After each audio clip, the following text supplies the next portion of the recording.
ತೋಟದ ಮನೆಯಲ್ಲಿ ವಾಸವಿದ್ದ ಒಂಟಿ ಮಹಿಳೆ ಬರ್ಬರ ಹತ್ಯೆ.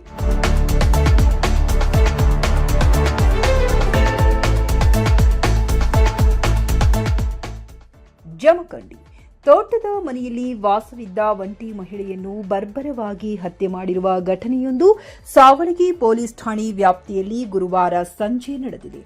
ಯಮನಪ್ಪ 45 ವರ್ಷ ಹತ್ಯೆಯಾದ ಮಹಿಳೆ ಹಿರೇಪಡಸಲಗಿ ಗ್ರಾಮದ ತೋಟದ ಮನೆಯಲ್ಲಿ ಒಬ್ಬರೇ ವಾಸವಿದ್ದರು ಎನ್ನಲಾಗಿದೆ.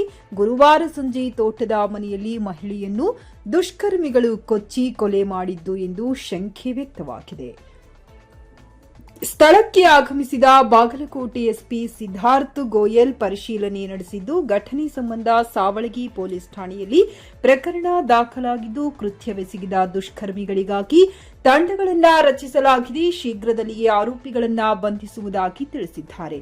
ಇದೇ ಸಂದರ್ಭದಲ್ಲಿ ಜಮಖಂಡಿ ಸಿಪಿಐ ಸೈಯದ್ ರೋಷನ್, ಡಿವೈಎಸ್ಪಿ ಮಲ್ಲಪ್ಪ ಮಂಡಿ ಹಾಗೂ ಸಾವಳಗಿ ಪೊಲೀಸ್ ಠಾಣೆಯ ಪಿಎಸ್ಐ ಅಣ್ಣಪ್ಪ ಐಗಳಿ ಇನ್ನು ಅನೇಕ ಪೊಲೀಸ್ ಅಧಿಕಾರಿಗಳು ಉಪಸ್ಥಿತರಿದ್ದರು. ವರದಿ ವಿನೋದ್ ಸೂರಗುಂಡ, ಟಿವಿ11 ಕನ್ನಡ, ಜಮಖಂಡಿ.